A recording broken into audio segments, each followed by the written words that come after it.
السلام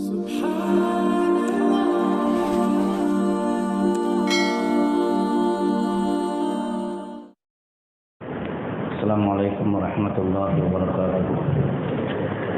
إن الحمد لله نحمده ونستعينه ونستغفره ونؤمن به ونتوكل عليه ونعوذ بالله من شرور أنفسنا ومن سيئات أعمالنا.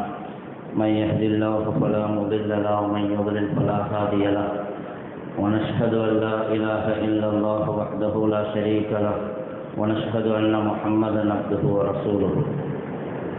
وصلى الله وسلم على سيدنا محمد وعلى آله وأصحابه وأزواجه وذرياته وأهل بيته وأتباعه أجمعين. ما بعد، فقد قال الله تعالى في القرآن العظيم والفرقان المجيد: أعوذ بالله من الشيطان الرجيم. بسم الله الرحمن الرحيم.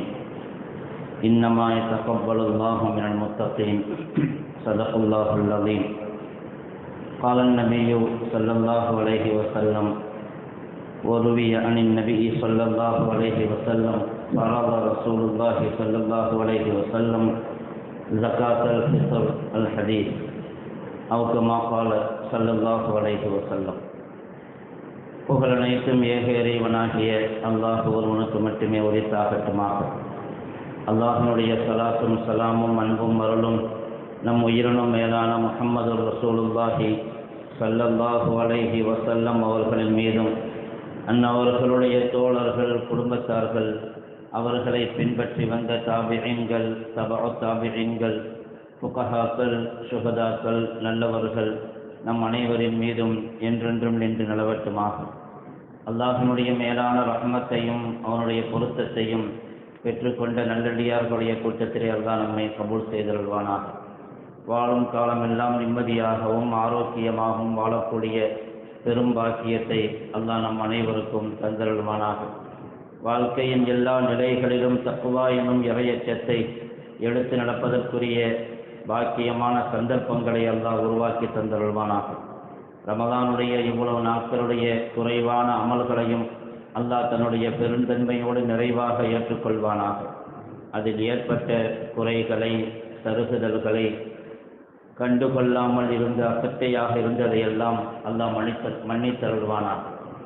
மீதம் இருக்கக்கூடிய நாட்களையும் அல்லாஹ் பாக்கியமாக கழிப்பதற்கு தௌஃபீக் செய்தருள்வானாக. கண்ணியத்திற்குரியவர்களே, ரமதான் தன்னுடைய இறுதி கட்டத்தை அடைந்திருக்கிறது. இன்னும் ரமதான் முடியவில்லை என்பதையும் கவனத்தில் கொள்ள வேண்டும். பொதுவாக எல்லோருக்கும் மனநிலைன்னா 27 முடிஞ்சுட்டா ரமதான் முடிஞ்ச மாதிரி ஒரு ஃபீலிங், சிந்தனை. ரமதான் என்பது ஷவ்வாலுடைய பிறை பார்க்கப்படும் வரையிலும் ரமதானுக்கு சொல்லப்பட்ட நன்மைகளும் பசாயில்களும் இருக்கிறது. பிறை பார்க்கப்படும் வரை ரமதானில் செய்யப்படக்கூடிய பரதான காரியங்களுக்கு 70 பரதுடைய நன்மைகள் இருக்கிறது. நஃபிலான காரியங்களுக்கு பரதுடைய நன்மைகள் இருக்கிறது. துஆ ஏற்றுக்கொள்ளப்படக்கூடிய காலங்களும் நாட்களும் இன்னும் இருக்கின்றன. குர்ஆன் ஓதினால் அதற்கு அபரிமிதமான நன்மைகள், தர்மத்திற்கான அபரிமிதமான நன்மைகள், அது இன்னும் முடிந்து போகவில்லை. 27ஓடு அது ரமதானுடைய மாதம் முடியும் வரையிலும் அதன் நிறைவாக அல்லாஹு தஆலா கொடுத்து கொண்டிருப்பான் என்பதை கவனத்தில் கொள்ள வேண்டும். இனி வரக்கூடிய இரவுகளையும் நாம் வீணாக கழித்துவிடக்கூடாது. அதிலேயும் நின்று வணங்கக்கூடிய பாக்கியத்தை அல்லாஹ் நமக்கு தந்தருள வேண்டும். கண்ணியத்திற்குரியவர்களே, ரமதானுடைய மாதம் நிறைவடையும் பொழுது நாம் நம்முடைய மனதிலே நமக்கே ஒரு கேள்வி கேட்டுக்கொள்ள வேண்டும். நாம் ரமதானுடைய நோக்கத்தை அடைந்து விட்டோமா இல்லையா? ரமதானின் மூலமாக அல்லாஹ் என்ன நோக்கத்தை, என்ன பகரத்தை தருவதாக வாக்களித்து இருக்கிறானோ அது நமக்கு கிடைத்திருக்கிறதா இல்லையா என்பதை நாம் நம்மை கணக்கெடுத்து பார்த்து கொள்ள வேண்டும். அல்லாஹு தஆலா குர்ஆனிலே சொல்லுவான்: யா அய்யுஹல்லதீன ஆமனூ குத்திப அலைக்குமுஸ் ஸியாம் கமா குத்திப அலல்லதீன மின் கப்லிக்கும் லஅல்லக்கும் தத்தகூன். நோன்பு கடமையாக்கப்பட்டதனுடைய ஆகச்சிறந்த நோக்கமாக அல்லாஹ் சொல்லும் பொழுது நீங்கள் தக்வா உடையவர்களாக ஆக வேண்டும் என்பதாக. ஒன்று, நோன்பின் மூலமாக கிடைக்க வேண்டிய ஆகப்பெரிய சொத்து நம்முடைய வாழ்நாள் தக்வா. வாழ்நாள் முழுவதும் அந்த இறையச்சம் நம்முடைய வாழ்க்கையில் இரண்டர கலந்திருக்க வேண்டும். மற்றொன்று, ஸல்லல்லாஹு அலைஹி வஸல்லம் அவர்கள் ஹதீஸின் மூலமாக உணர்த்தி இருக்கிறார்கள். ரமதான் மாதத்தை பெற்றும் யார் பாவ மன்னிப்பை பெறவில்லையோ அவர் நாசமடையட்டும் என்று. அல்லாஹ் பாதுகாக்க வேண்டும். ரமதான் முடிவதற்கு முன்பாக அல்லாஹ் தஆலா நமக்கு மக்ஃபிரத்தை நசீபாக்க வேண்டும். நம்முடைய பாவங்கள் மன்னிக்கப்பட வேண்டும். அதற்காக அல்லாஹ்விடத்திலே மன்றாட வேண்டும். இந்த இரண்டு நோக்கங்கள் ஆக முக்கியமானவை. ஒன்று, வாழ்நாள் முழுவதும் கிடைக்க வேண்டிய இறையச்சம். மற்றொன்று, இவ்வளவு காலமாக எவ்வளவு பெரிய பாவங்கள் செய்யப்பட்டிருந்தாலும் அல்லாஹ் இந்த ரமதானுடைய பொருட்டால் அதை மன்னித்தருள வேண்டும். அது முடிவதற்கு இன்னும் 2 நாட்கள் இருக்கிறது. அந்த இதுவரையிலும் அது நடைபெறவில்லை என்று சொன்னால் அந்த 2 நாட்களில் அது நடந்து முடிய வேண்டும்.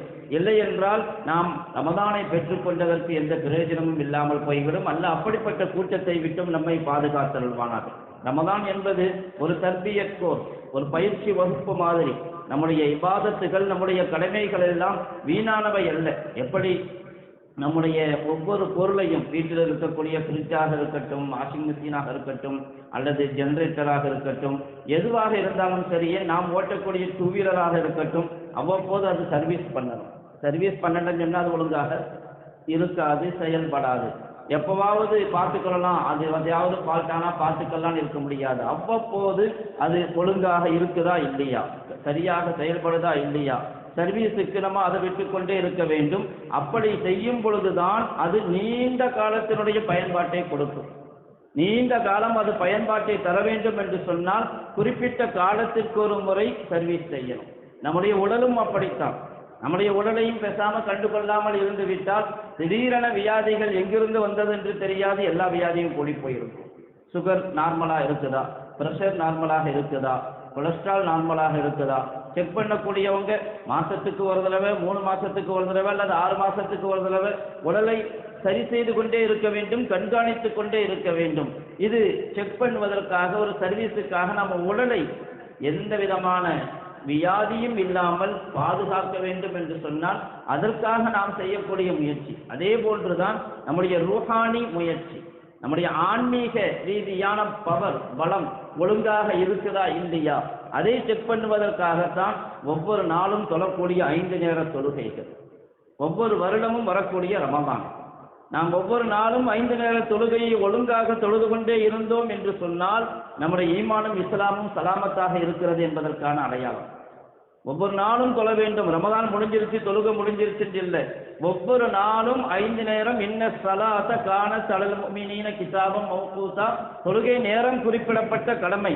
அது ஒழுங்காக இருந்துச்சுன்னு சொன்னால் நம்முடைய ஈமானும் இஸ்லாமும் சலாமத்தாக இருக்கிறது. நாம் அல்லாஹ்வுக்கு கட்டுப்பட்டவர்களாக இருக்கிறோம். நம்முடைய உடல் எப்படி ஆரோக்கியமாக இருக்க வேண்டும் என்று நினைக்கிறோமோ அதே போன்று நம்முடைய ஈமானும் ஆரோக்கியமாக இருக்க வேண்டும் என்றால் அதற்கான பயிற்சி தேவை, அதற்கான சர்வீஸ் தேவை. அதே போன்றுதான் வருடத்திற்கு ஒரு முறை வரக்கூடிய ரமதான். இது தக்வாவினுடைய பயிற்சியை கொடுக்கிறது, இறையச்சத்தினுடைய பயிற்சியை கொடுக்கிறது. இந்த ரமதானிலே நாம் நோன்பு இருந்தோம், பசித்திருந்தோம். காலை சஹர் நேரத்திலிருந்து இஃப்தார் வரையிலும் எதுவுமே சாப்பிடாமல் இருந்தோம். எதற்காக சாப்பிடாமல் இருந்தோம்? நம்முடைய வீட்டிலே காசு பணம் இல்லை என்பதற்காகவோ, அல்லது உணவுக்கான ஏற்பாடு இல்லை என்பதற்காகவோ, தண்ணீர் இல்லை என்பதற்காகவோ, எங்களால் முடியவில்லை என்பதற்காகவோ நாம் இருக்கவில்லை. அல்லாஹ் நமக்கு எல்லாவற்றையும் சிறப்பாக கொடுத்திருக்கிறான். அதாவது கூல் ட்ரிங்க்ஸ் இருக்கிறது, ஃப்ரிட்ஜில் எல்லா விதமான உணவுப் பொருட்களும் இருக்கிறது. அல்லாஹ் எல்லா வசதியும் கொடுத்திருக்கிறான், பொருளாதார வசதியை கொடுத்திருக்கிறான். ஒரு நாளைக்கு 3 நேரம் அல்ல 6 நேரம் கூட சாப்பிட முடியும். அப்படிப்பட்ட வசதி வாய்ப்பை கொடுக்கப்பட்ட ஏராளமான நபர்கள் நம்மில் இருக்கிறார்கள். ஆனாலும் கூட நாம் சாப்பிடவில்லை, குடிக்கவில்லை, எதையுமே தொட்டு கூட பார்க்கவில்லை. எதற்காக? ஒரே ஒரு காரணம்தான், ரப்பினுடைய உத்தரவு. அல்லாஹ் கட்டளையிட்டு இருக்கிறான், நீங்கள் நோன்பு நோக்க வேண்டும், எதையும் சாப்பிடக்கூடாது. உங்களுக்கு எல்லா வசதி வாய்ப்பும் இருந்தாலும் நீங்கள் அதை தொட்டு கூட பார்க்கக்கூடாது, அதன் பக்கம் போகக்கூடாது, மனைவியின் பக்கம் போகக்கூடாது என்கிற அல்லாஹ்வுடைய அந்த ஒரே உத்தரவை ஏற்றுத்தான் இவ்வளவு நாட்களாக நாம் நோன்பு நோட்டு இருக்கிறோம். சஹர் நேரத்தில் சாப்பிடுறோம், அந்த நேரம் சாப்பிடுகிற நேரமும் இல்லை. சஹர் நேரம் என்பது உலகத்தில் எல்லாரும் படுத்து உறங்குகிற நேரம். என்ன ஆட்டம் போட்டாலும் 1 மணி 2 மணியோட முடிஞ்சிடும். 3 மணிக்கு மேலே இறை அடியார்கள் மட்டும்தான் அல்லாஹ்வுக்கு முன்னால் நிற்பார்கள். அப்படிப்பட்ட ஒரு காலம் அது, ஒரு நேரம் அது. அந்த சமயத்திலே டிரைவிங் பண்ணால் கூட ஆபத்தான ஒரு டிரைவிங் என்று தான் சொல்லுவார்கள். அதிகாலை நேரம் விபத்துகள் நடக்கக்கூடிய நேரம் என்று சொல்வதுண்டு. அப்படிப்பட்ட ஒரு நேரம் அது. அந்த நேரத்திலே எழுந்து சாப்பிடுவது என்பது அது சாப்பிடுவதற்கான நேரமும் இல்லை, சாப்பிட்டு பழக்கப்பட்ட நேரமும் இல்லை. ஆனாலும் நாங்கள் பழக்கத்திற்கு அடிமை இல்லை, எங்களுடைய நடைமுறைக்கு அடிமை இல்லை, அல்லாஹ்வுடைய உத்தரவுக்கு மட்டும்தான் அடிமை. அல்லாஹ் சொல்லி இருக்கிறான், நீங்கள் சஹருடைய கடைசி நேரம் வரை சாப்பிடுங்கள். குலு வஷ்ரபு ஹத்தா யதபய்யன லக்குமுல் கைத்துல் அபியல். சஹர் நேரம் முடியும் வரையிலும் நீங்கள் சாப்பிடுங்கள் என்று அல்லாஹ் சொல்லி இருக்கிறான் என்கிற ஒரே உத்தரவுக்காகத்தான் நாம் சாப்பிட்டோம். அதே போன்று இஃப்தாருடைய சமயத்திலே நோன்பு திறந்தோம் என்று சொன்னால் அதுவும் அல்லாஹ்வுடைய உத்தரவு தான். நீங்கள் தாமதப்படுத்தாதீர்கள், எனக்கு நல்ல பவர்ஃபுல்லாக இருக்குது, நான் இப்போ நோன்பு திறக்க வேண்டிய தேவையில்லை, நைட்டு 9 மணிக்கு நோன்பு திறந்துக்கிடுவேன் அப்படின்னு சொல்ல முடியாது. அவர் அல்லாஹ்வுக்கு அடிமை என்பதற்கான அர்த்தம் அல்ல. எனக்கு பவர் இருக்கிறது என்பதற்காக நான் பசித்திருக்கவில்லை, அல்லாஹ்வுடைய உத்தரவுக்காக மட்டும்தான் பசித்திருந்தேன். மக்ரிபுடைய நேரம் வந்துவிட்டால் நோன்பு திறந்து விடுங்கள். இந்த சமுதாயம் எதுவரையிலும் சீக்கிரமாக நோன்பு திறப்பார்களோ அதுவரையிலும் கயிறின் மீது நலவின் மீது இருப்பார்கள் என்றார்கள் ஸல்லல்லாஹு அலைஹி வஸல்லம் அவர்கள். ஏன் சீக்கிரமாக நோன்பு திறக்க வேண்டும் என்று சொல்லப்பட்டது எதற்காக? யாரும் எப்படி சொல்லிவிடக்கூடாது, நான் பயில்வான், நான் சக்தியுள்ளவன், எனக்கு இன்னும் 1 மணி நேரம் 2 மணி நேரம் பசித்திருக்க முடியும் என்று யாரும் சொல்லிவிடக் கூடாது என்பதற்காக உத்தரவு வந்துவிட்டது. பசியை இல்லாவிட்டாலும் கூட அந்த நேரத்தில் சாப்பிட வேண்டும். பசிக்கத்தான் செய்யும் என்பது வேறு விஷயம். என்னால் இன்னும் அதை தாங்கிக் கொள்ள முடியும் என்றாலும் நோன்பை திறந்து விட வேண்டும். காரணம், இது அல்லாஹ்வுடைய உத்தரவு. இப்படி புள்ளி புள்ளியாக அணுவாக அல்லாஹ்வுடைய உத்தரவுக்கு கட்டுப்படுவதற்கு பழக்கக்கூடிய ஒரு மாதம் ரமதானுடைய மாதம். இப்படி நாம் பழகிவிட்ட பிறகு நம்முடைய வாழ்நாளில் எந்நாளிலும் அல்லாஹ்வுக்கு முரணாக நடக்கக்கூடிய ஒரு சிந்தனை வரக்கூடாது.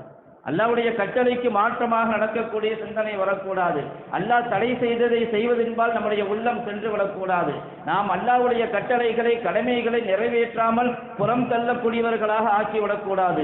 தொழுகையை விட்டுவிடக்கூடாது, ஜக்காத்தை விட்டுவிடக்கூடாது, ஹஜ் உம்ராவை விட்டுவிடக்கூடாது. மார்க்கம் சொன்ன அத்துணை காரியங்களையும், பொய் பேசுறது ஹராம், புறம் பேசுறது ஹராம், விபச்சாரம் ஹராம், வட்டி ஹராம், ஏமாற்றுவது ஹராம், மோசடி செய்வது ஹராம், சூதாட்டம் ஹராம், இது எல்லாமே வாழ்நாள் முழுக்க ஹராமாக்கப்பட்டவை, தடை செய்யப்பட்டவை. இதில் எந்த நாளிலும் செல்லக்கூடாது. அதற்கு இந்த ரமதான் நமக்கு பயிற்சியை தந்திருக்க வேண்டும். அப்படி தந்திருக்குமேயானால் நாம் ரமதானை முழுமையாக அதனுடைய பரக்காத்துகளை பெற்றுக்கொண்டோம், நம்முடைய பாவ மன்னிப்பை பெற்றுக்கொண்டோம் என்பதற்கான அது ஒரு அடையாளம். இல்லை என்றால் எந்த அமலும் ஹஜ்ஜுக்கு போயிட்டு வந்தாங்கன்னா அவங்களுடைய வாழ்க்கையில் ஒரு மாற்றம் ஏற்படணும். மாற்றம் ஏற்பட்டது ஹஜ் கபூல் செய்யப்பட்டதற்கான ஒரு அடையாளம் அது. இல்லை ஹஜ்ஜுக்கு போகிறதுக்கு முன்னாடி என்ன தப்பு செஞ்சாரோ அதே தப்புல இருந்தாருன்னு சொன்னால் அவருடைய ஹஜ்ஜு கபூலாச்சா இல்லையா என்பதிலே சந்தேகத்தை ஏற்படுத்திவிடும். அதனால தான் ரமதானில் கூட ரமதானுடைய நோன்பு முடிந்த பிறகு ஸல்லல்லாஹு அலைஹி வஸல்லம் அவர்கள் சொல்லுவார்கள், ரமதானுடைய நோன்பை நோற்று பிறகு ஷவ்வால் மாதத்திலே தொடர்ந்து யார் 6 நோன்பு நோக்கிறார்களோ அவர்கள் வருடம் முழுக்க நோன்பு வைத்தவர்களை போன்று என்று. ரமதான்ல நோன்பு முடிஞ்சு போச்சு, இனிமே அடுத்த ரமதான்ல தான் நினைச்சு பார்க்கணும்ட்டு இல்லை, பெருநாள் முடிந்த பிறகு மீண்டும் ஒரு 6 நோன்பை வைத்து அல்லாஹ்வுடைய அந்த ஸல்லல்லாஹு அலைஹி வஸல்லம் அவர்களுடைய சொன்ன சிறப்பை பெற்றுக்கொள்வோம் என்பதற்காக மீண்டும் நோன்பை தொடர வேண்டும். அப்படி தொடர்ந்தால் 360 நாட்கள் நோன்பு வைத்த நன்மை அல்லாஹ் கொடுக்கிறான். வருடம் முழுக்க நோன்பு வைத்த நன்மையை கொடுக்கிறான். ஒவ்வொரு மாதமும் 3 நாட்கள் நோன்பு சுன்னத்தாக்கப்பட்டிருக்கிறது, 13, 14, 15. இப்படி நோன்பு அடுத்த ரமதான் வரை இடையிடையே வருகிறது. அரஃபாவுடைய நோன்பு, ஆஷூராவுடைய நோன்பு. எனவே ரமதானை நோன்பை இத்தோடு முடித்துக் கொள்ளக்கூடாது, தொடர்ந்து நாம் இந்த பழக்கத்தை தொடர வேண்டும். அப்படி செய்யும் பொழுது நம்முடைய ரமதான் நிறைவான முறையில் அங்கீகரிக்கப்பட்டிருக்கிறது என்பதற்கான அடையாளம். அதே போன்று ரமதான் முடியக்கூடிய சமயத்திலே, ஈதுடைய சமயத்திலே நமக்கு மார்க்கம் வழிகாட்டி இருக்கிறது, சதக்கத்துல் ஃபித்ரை நிறைவேற்றி விட வேண்டும் என்று. பரத ரசூலுல்லாஹி ஸல்லல்லாஹு அலைஹி வஸல்லம் ஜகாத்துல் ஃபித்ர், ஜகாத்துல் ஃபித்ரை, சதக்கத்துல் ஃபித்ரை ஸல்லல்லாஹு அலைஹி வஸல்லம் அவர்கள் கட்டாயமாக்கி இருக்கிறார்கள். யாரெல்லாம் வசதி வாய்ப்பு உள்ளவர்களாக இருக்கிறார்களோ அவர்கள் அத்துணை பேரும் கொடுக்க வேண்டும். நோன்பு வைத்தவர்கள் மட்டும்தான் கொடுக்க வேண்டும் என்று கிடையாது. சிலர் அப்படி தவறாக புரிந்து கொள்கிறார்கள். நோன்பு கட்டாயம் நோக்க வேண்டும், ஏதோ ஷரியத் அனுமதித்த காரணத்திற்காக நோன்பை விட்டிருந்தாலும் அவர்களும் ஃபித்ரா கொடுத்துத்தான் ஆக வேண்டும். ஷரியத் அனுமதிக்காத காரணத்திற்காக நோன்பை விட்டிருந்தால் அல்லாஹ் பாதுகாக்க வேண்டும். அது ரமதானில் நாம் அதனுடைய பாக்கியத்தை இழந்தவர் அவர் என்று சொல்ல வேண்டும். அவரும் கூட சதக்கத்துல் ஃபித்ரை கட்டாயம் கொடுத்தாக வேண்டும். ஏனென்றால் சதக்கத்துல் ஃபித்ர் என்பது நோன்பு நோற்றவர் என்பதல்ல, நோன்பாளிகள் மட்டும்தான் கொடுக்க வேண்டும் என்பதல்ல, அது ஒரு கடமை. பரவ ரசூலுல்லாஹி ஸல்லல்லாஹு அலைஹி வஸல்லம் ஜகாத்தல் ஃபித்ர் சுஹ்ரத்தல் லிஸ்ஸாயிம் மினல் லக்வி வர்ரஃபத் வ துஅமத்தன் லில் மசாகின். ஸல்லல்லாஹு அலைஹி வஸல்லம் அவர்கள் சதக்கத்துல் ஃபித்ரை கடமையாக்கியதனுடைய ஒரு முக்கியமான நோக்கத்தை சொல்லுவார்கள்.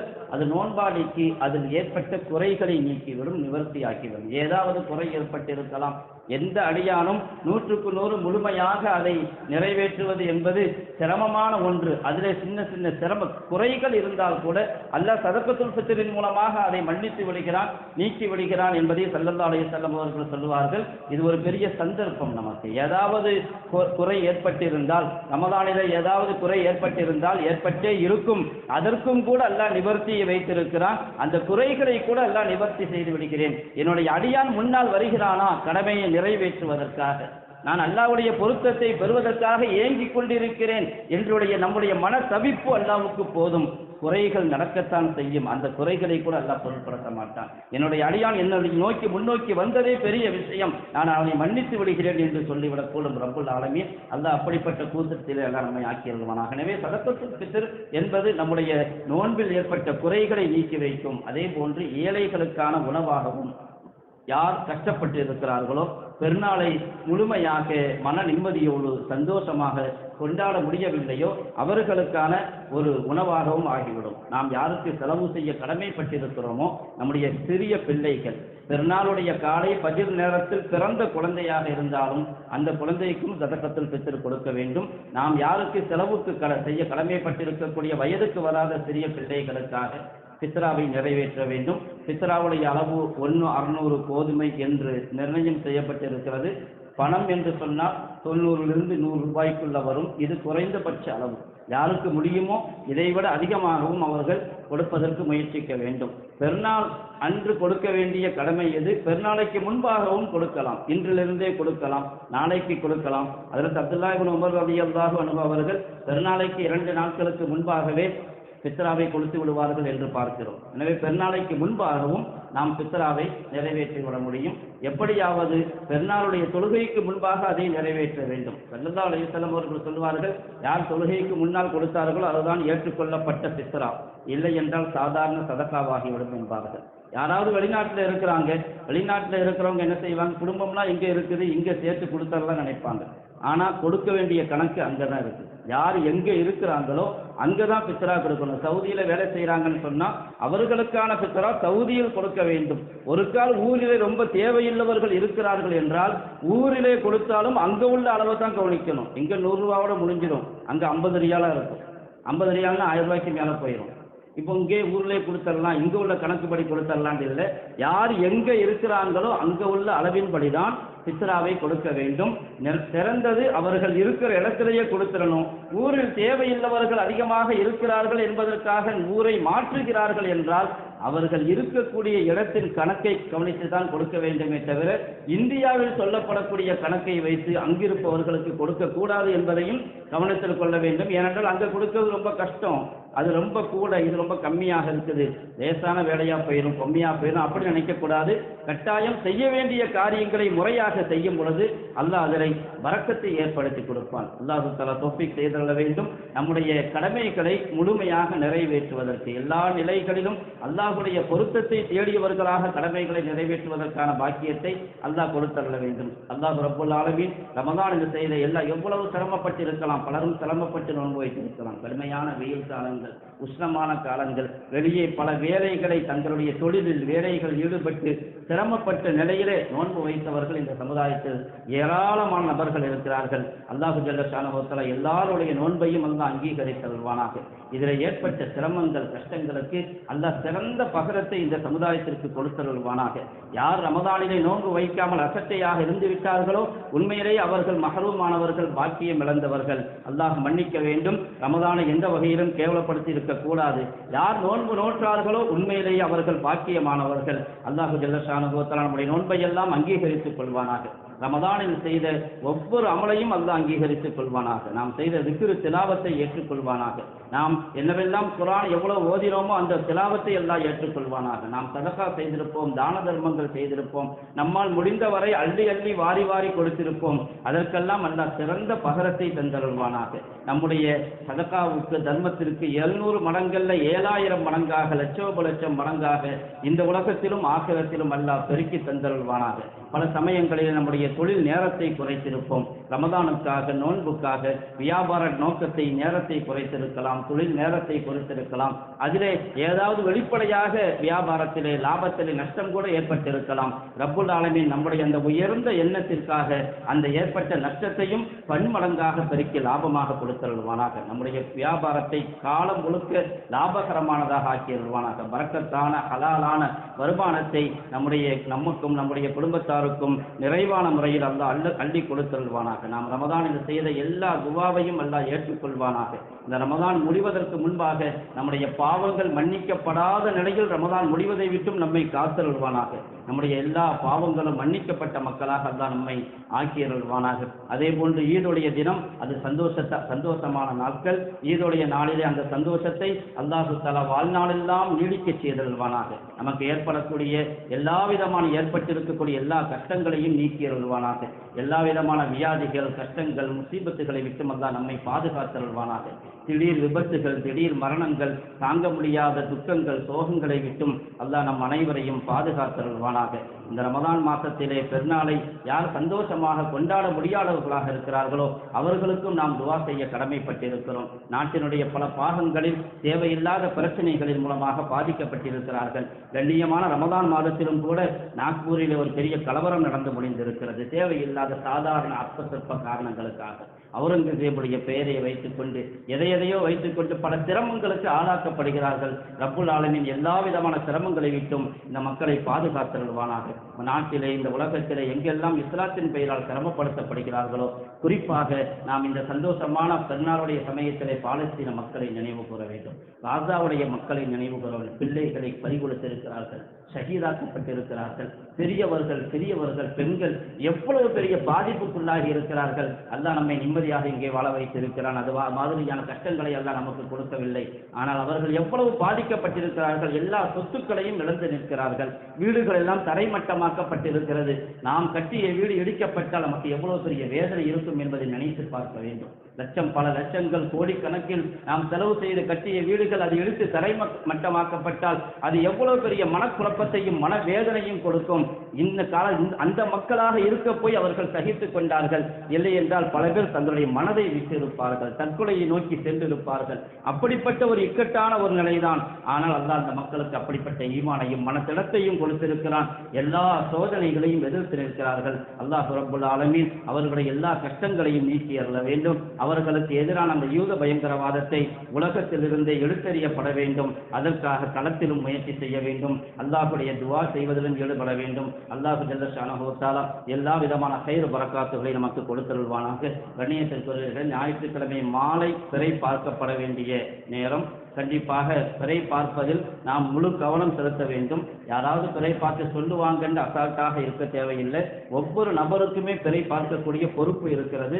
ஞாயிற்றுக்கிழமை மாலை பிறை பார்க்க வேண்டும். பிறை கண்ட தகவல் யாராவது பார்த்தால் உடனடியாக தலைமைக்கு அந்த செய்தியை கொண்டு போகும் பொழுது மிக சீக்கிரமாக அதற்கான செய்தி, அதற்கான அறிவிப்பும் வெளியாகும். பெரும்பாலும் ஞாயிற்றுக்கிழமை பிறை தென்படுவதற்கான வாய்ப்புகள் இருக்கிறது. இப்படிப்பட்ட சூழலில் நாம் முயற்சித்து பார்த்து சீக்கிரமாக தகவலை கொடுக்கும் பொழுது நமக்கு பெருநாளுடைய அறிவிப்பும் மிக சீக்கிரமாக வந்து சேரும். எல்லா விதமான குழப்பங்களை விட்டும் பித்னாக்களை விட்டும் தவிர்த்திருக்க வேண்டும். நமக்கு என்ன அறிவிக்கப்படுகிறதோ அதை ஏற்றுக்கொண்டு அமல் செய்யக்கூடிய சமுதாயத்திலே ஒற்றுமையாக பெருநாளை கொண்டாடக்கூடிய நல்லதொரு பாக்கியத்தை எல்லாம் நமக்கு தந்தருள்வானாக. வாஹிரு தஅவானா அல்ஹம்துலில்லாஹி ரப்பில் ஆலமீன். அஸ்ஸலாமு அலைக்கும் வரஹ்மத்துல்லாஹி வபரகாத்துஹு.